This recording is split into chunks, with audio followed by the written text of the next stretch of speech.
মোৰ দৰে বাৰু আপোনালোকৰ হয়নে ভিডিঅ'বিলাক শ্বুট কৰি ঠিকেই থওঁ কিন্তু এডিট কৰিবলৈ কেতিয়াবা পাহৰা হয় আকৌ কেতিয়াবা এলাহ লাগে এইটো আচলতে 20 তাৰিখৰ ভিডিঅ' ভাইটিৰ বাৰ্থডে আছিলে তাৰ কাৰণে বজাৰ কৰি আনিলোঁ তাৰ পৰা আকৌ কেক দুটা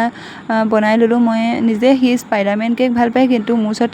জেলটো নাছিলে কাৰণে ক্ৰীমকৈ দিলোঁ কিন্তু মেল্ট হৈ গুচি গ'ল একো নাই বাৰু ঘৰতহে খাব ইমান ডিজাইন নিদিলেও হয় তাৰপিছতে এয়া সৰু সৰু ল'ৰা ছোৱালীকেইটা ওচৰৰে মাতিলোঁ মাতি পেলাই কেকটো কটালোঁ সি কিন্তু যোৱা দুবছৰ দুবাৰ মানে কেক কটা নাছিলে নাজানো কিয় সি বহুত বেয়া পায় আঁতৰতে থাকে তাৰ নামত আমি কেক কাটি খাওঁ তেনেকুৱা হয় কিন্তু এইবাৰ স্পাইডাৰমেনটোৰ কাৰণে চাগে কাটিলে নেকি এয়া আকৌ খুৰীহঁতো আহিলে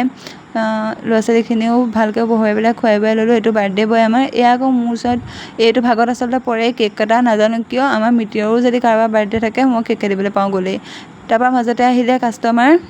থ্ৰেডিং আৰু মাছাজ আছিলে মাছাজৰ ভিডিঅ' কৰা নাই বাৰু তাৰপৰা আকৌ ৰাতিলৈ এয়া খানা এটা বাৰ্থডে বুলি আয়োজন কৰা হ'ল তাৰপৰা আমি বজাৰ কৰিবলৈ আহিলোঁ লাড্ডুগড় ওচৰতে আছিলে ম'ম' ষ্টল আমি ম'ম' খাই ল'লোঁ যিহেতু ভাত খোৱালে বহুত দেৰি হ'বগৈ এতিয়া আকৌ আহিলোঁ ব্ৰইলাৰ ফাৰ্মলৈ ব্ৰইলাৰ কটাবলৈ বুলি কিন্তু তাতে 9:30 বাজিলে কিন্তু ব্ৰইলাৰ কাটি হোৱাই নাই ইফালে ঘৰৰ পৰা ফোনৰ উপৰি ফোন গালিও বাৰু মাজতে খাই গৈছোঁগৈ তাৰপিছতে ফাইনেলি হ'ল ব্ৰইলাৰ কাটি তাৰপৰা লৰালৰি গৈ আহিছোঁ ঘৰলৈ তেতিয়ালৈ 10টা বাজি গ'ল ভাত খোৱালৈ আমাৰ 12টা বাজিলে ভণ্টীয়ে মাংস বনালে আজিলৈ পিছে ইমানে বাই বাই